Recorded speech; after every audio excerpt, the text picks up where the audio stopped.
Olá, querido, olá, querida, graça e paz para você. Que o Senhor esteja abençoando grandemente o seu coração neste dia. Quero trazer uma palavra do coração de Deus para o seu coração, e ela se encontra em João, no capítulo 8, onde diz assim: Jesus, entretanto, foi para o Monte das Oliveiras.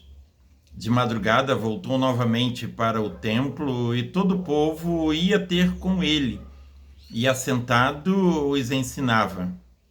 Os escribas e fariseus trouxeram à sua presença uma mulher surpreendida em adultério, e fazendo-a ficar de pé no meio de todos, disseram a Jesus: Mestre, esta mulher foi apanhada em flagrante adultério, e na lei mandou Moisés que tais mulheres sejam apedrejadas.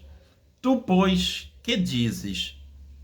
Isto diziam eles, tentando para terem o que acusar.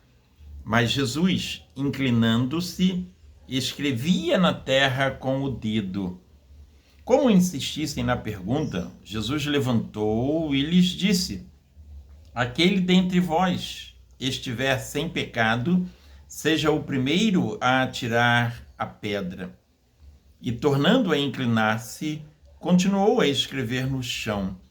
Mas, ouvindo eles esta resposta e acusados pela própria consciência, foram se retirando um por um, a começar pelos mais velhos até os últimos, ficando só Jesus e a mulher no meio onde estava.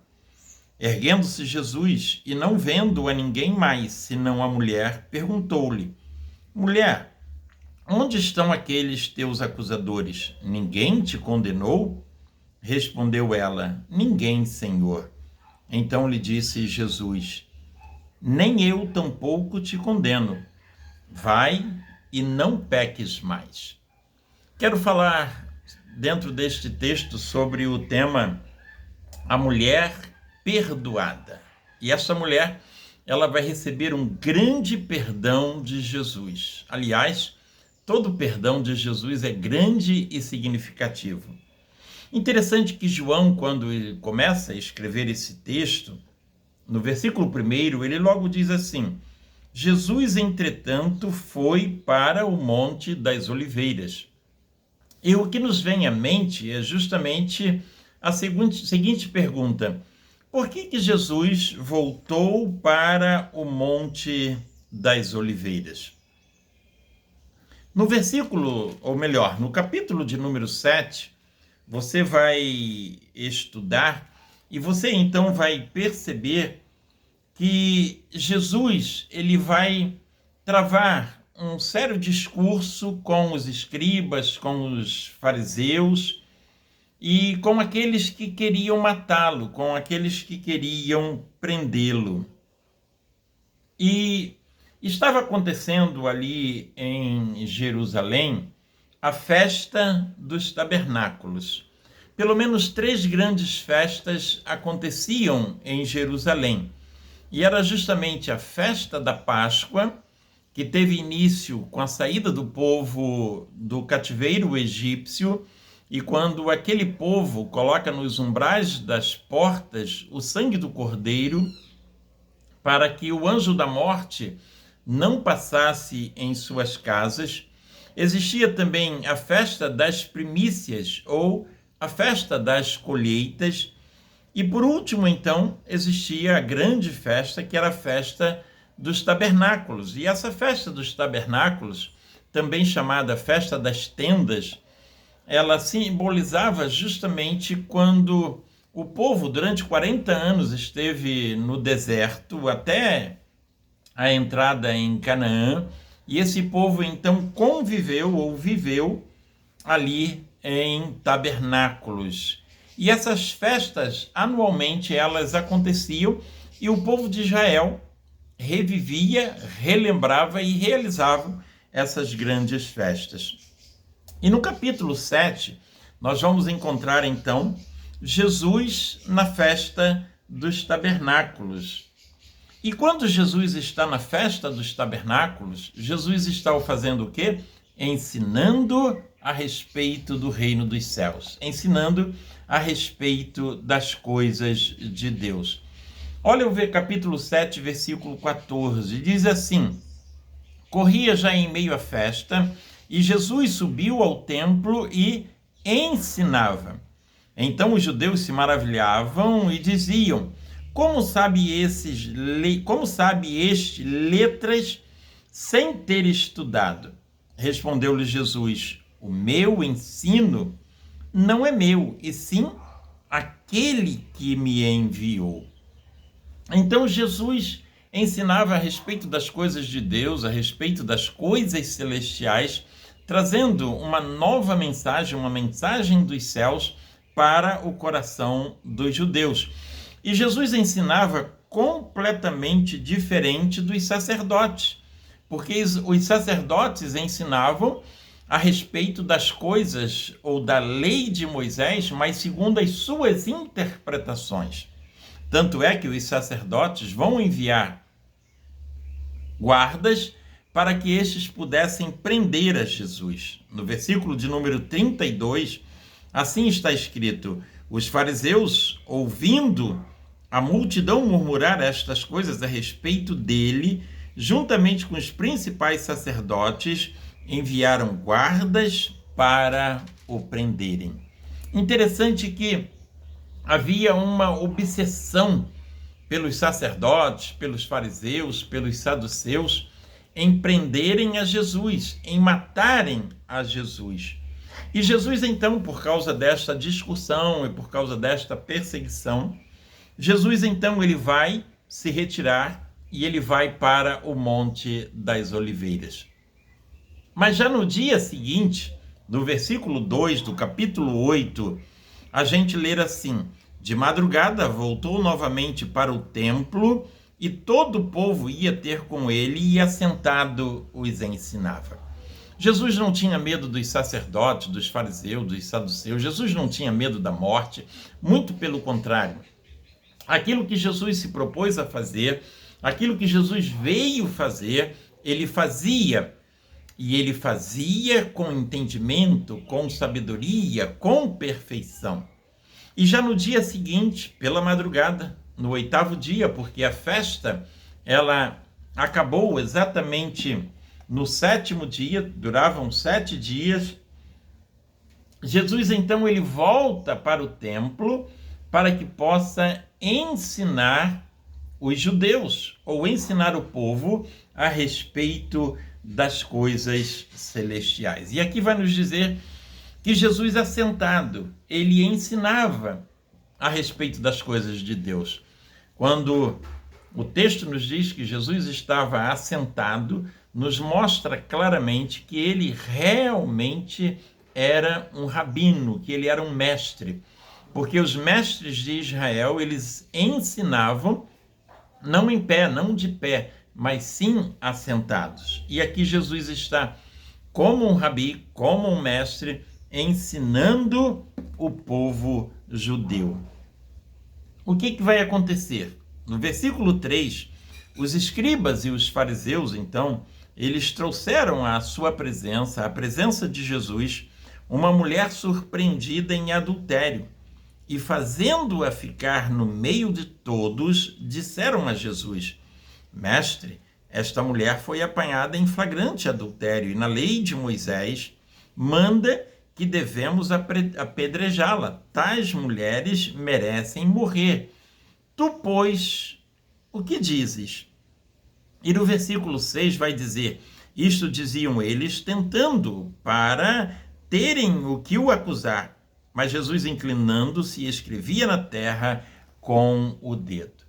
Interessante essa passagem, porque aqueles homens, fariseus, escribas, saduceus, agora eles se unem. Havia um desentendimento entre eles, mas agora eles se unem para pegar Jesus em alguma falha, para prenderem a Jesus, para condenarem a Jesus. E eles então pegam uma mulher em flagrante adultério, mas nós vamos perceber que eles não trazem o homem. A lei judaica, ela dizia que tanto o homem quanto a mulher, pegos em adultério, ambos deveriam morrer e morrer apedrejado. Mas o que a gente percebe aqui, que a situação da mulher tem menos importância, porque o que importa é pegar Jesus em algum deslizes, é levar Jesus a cometer um erro. E então eles trazem essa mulher à presença de Jesus, colocam no meio, de uma forma discriminatória, de uma forma condenatória, de uma forma acusatória contra aquela mulher, colocam-a no meio onde Jesus estava, e eles então se dirigem a Jesus. Olha, mestre, a lei de Moisés manda que essas mulheres pegas em tais situações sejam apedrejadas, sejam mortas. Mas não eram só as mulheres, porque Levítico diz tanto o homem quanto a mulher. Mas eles se voltam para Jesus e fazem a pergunta: e tu, o que dizes? Interessante, amados, porque se Jesus afirma que aquela mulher deveria ser apedrejada, Jesus ele estava indo contra Roma, contra o imperador romano. Por quê? Porque os judeus, ainda que descobrindo o pecado e o erro de uma determinada pessoa, eles não tinham autoridade ou poder para matar, ou para crucificar, ou para apedrejar. Tanto é que quando acontece com Jesus, eles levam o caso a Pilatos. Somente Pilatos, porta-voz de Roma, tinha condições de crucificar Jesus, e não os judeus. E nesse caso aqui, a mesma coisa. Somente os romanos, eles deveriam apresentar o problema a Roma. Mas a pergunta é direta: tu, pois, o que dizes? Então, se Jesus diz apedreja, Jesus estava indo contra Roma. E eles teriam alguma coisa como acusar a Jesus. No entanto, se Jesus diz não apedreja, Jesus estaria indo contra a lei judaica. E assim também eles teriam como condenar a Jesus. E a palavra do Senhor nos diz que quando Jesus ouviu tais afirmativas e tal indagação, a Bíblia diz que Jesus ouve, Jesus se inclina e Jesus começa a escrever na terra. Ele continua a escrever na terra. E eu creio, amados irmãos, que enquanto Jesus está escrevendo ali na terra, Jesus ele está escrevendo os pecados daqueles homens. Todos eram pecadores. Todos haviam cometido e cometiam pecados contra a santidade de Deus. Porque a palavra do Senhor diz que Deus, olhando dos céus à terra, ele não viu um justo sequer. Todos nós somos pecadores. Todos nós temos pecados, e os nossos pecados, eles fazem distinção, separação entre nós e Deus, entre mim e Deus. Essa é a verdade. E eu não posso julgar e nem condenar o meu próximo, porque eu também sou pecador diante de Deus. Então o pecado é como uma lepra que nos corrói, que nos contamina, que nos destrói. E eu e você precisamos de Jesus para nos purificar e para nos limpar deste pecado maldito. E então, como insistissem na pergunta, versículo 7, Jesus se levantou e lhes disse: aquele dentre vós estiver sem pecado, seja o primeiro a atirar, a lançar a pedra. Jesus era muito inteligente, muito sábio, muito capaz. Jesus ele sabia exatamente o que os sacerdotes, os fariseus, os saduceus queriam e desejavam, qual era a intenção do coração daqueles homens. E Jesus então agora se volta e diz: aquele que não tem pecado, então atire a primeira pedra. É isso que a lei manda? Matar, atirar pedra, jogar pedra? Ok, então se a lei manda que atiremos pedra, que joguemos pedra, então vamos jogar pedra, vamos atirar pedra, vamos matar. mas aquele que não tem pecado, aquele que não tenha cometido o erro, aquele que não carrega sobre si nenhuma condenação de pecado. Esse, então, pode atirar pedras sobre a mulher ou contra a mulher. E Jesus, então, volta a escrever na terra. E Jesus volta a escrever os pecados daquele homem, daqueles homens. E Jesus, então, volta a escrever o que aqueles homens, creio eu, haviam cometido contra a santidade de Deus. Olha o versículo 8. E tornando a inclinar-se, continuou a escrever no chão. Mas aí, amados irmãos, nós vamos perceber no versículo 9, mas ouvindo eles, quem? Os acusadores da mulher, aqueles que queriam pegar Jesus de alguma forma, mas ouvindo eles esta resposta e acusados pela própria consciência, foram se retirando um por um, a começar pelos mais velhos até os últimos, ficando só Jesus e a mulher no meio onde estava. Jesus, então, ele atinge a consciência, a mente. Preste atenção, existem pecados na nossa vida, erros que nós cometemos, transgressões, que só nós e Deus sabemos. Essa é a verdade. Existiam pecados na vida daqueles homens que somente eles e Deus sabiam que eles haviam cometido tais pecados. E então agora, Jesus atinge a consciência, a mente, também o coração deles. Jesus está fazendo esses homens se lembrarem dos seus erros, dos erros que eles cometeram contra a santidade de Deus. E nesse momento, eles se lembram o quanto eles eram pecadores. Sabe, aquela mulher impura, aquela mulher adúltera, aquela mulher pecadora, não era diferente dos sacerdotes da época.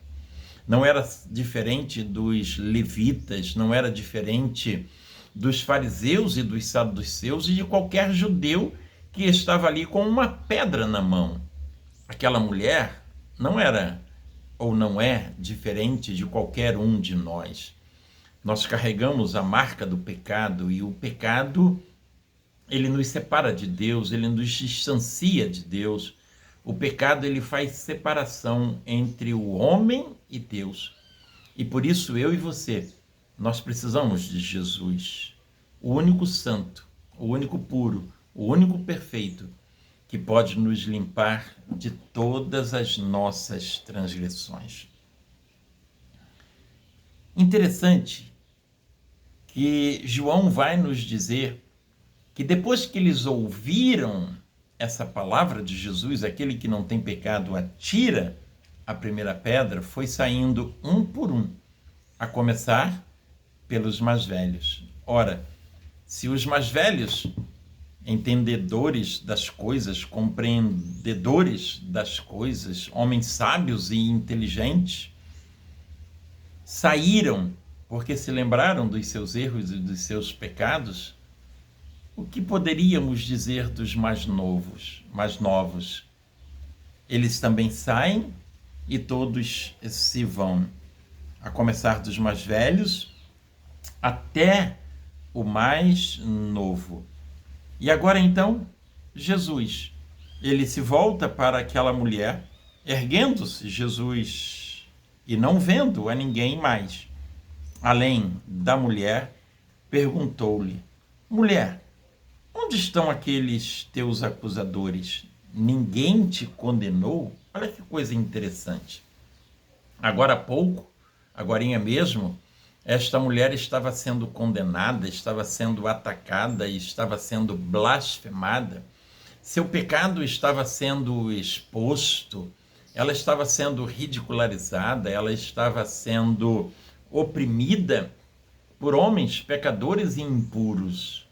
Num momento, muitos acusadores. Em um outro momento, logo a seguir, nenhum acusador. E Jesus então levanta-se, olha e não vê ninguém. E Jesus pergunta: mulher, onde estão os teus acusadores? Ninguém te condenou? Que palavra bendita!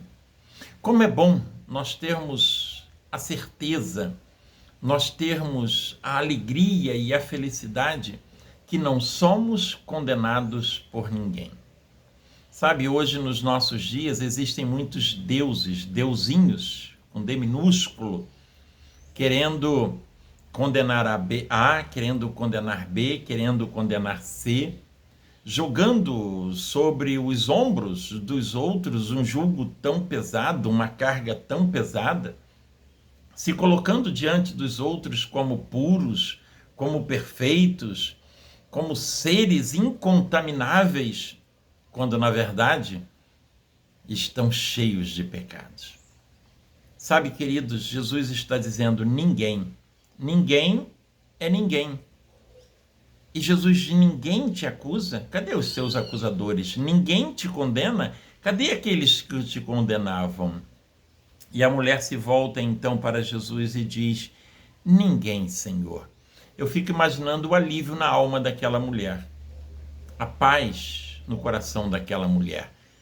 Ela estava prestes a ser apedrejada, ela estava prestes a ser morta, ela estava prestes a ser jogada no inferno e perder completamente a sua alma e viver completamente longe de Deus e sem salvação. E ela agora, com alegria na alma, vai dizer: Senhor, ninguém me condenou. Sabe, querido, ninguém pode te condenar, ninguém pode te julgar, ninguém pode levar a sua alma para o inferno. Você é livre, você é liberto, porque Jesus te libertou. E quando a gente vem a Jesus, nós recebemos uma purificação completa dos nossos pecados, porque a Bíblia diz que Ele levou sobre si todos os nossos erros, todos os nossos pecados, todas as nossas transgressões. O pecado que gera em nós morte, ele foi levado por Cristo Jesus. E hoje nós vivemos uma vida eterna com Deus. Aí, meus amados irmãos, Jesus olha para aquela mulher e então ele vai dizer: nem eu tampouco te condeno. Vai e não peques mais. Eu fico pensando também que diante de Jesus, aquela mulher poderia pensar: quantos acusadores, quantos me condenaram, quantos me julgaram, eram pecadores como eu. Se eles me condenaram, o que não me fará esse justo, esse puro, esse santo? No entanto, ela tem a bendita palavra de Jesus, quando ele diz: nem eu te condeno. Vai e não peques mais. Jesus não a condenou, mas Jesus deu uma ordem para ela: vá e não cometa mais esse pecado. Não cometa mais esses pecados para a morte. Não gere mais esses pecados para a sua condenação eterna. É óbvio que pecadores todos nós somos, mas Jesus está dizendo: não cometa mais esses pecados. Qual é o pecado que você tem cometido contra a santidade de Deus? Qual é o pecado que você tem cometido contra Cristo Jesus? Sabe, amado, todo pecado que nós cometemos, primeiramente, é contra Deus. Mas quando eu e você nos aproximamos dele com um coração quebrantado, como o dessa mulher, ele perdoa, ele liberta, ele redime e ele produz vida e vida com abundância. Que você também possa ser abençoado por Jesus, que você também possa receber dele esta palavra bendita: vá e não peques mais. Que o Senhor te abençoe, que o Senhor faça resplandecer sobre ti o seu rosto e te dê a paz. Um abraço e fique com Deus.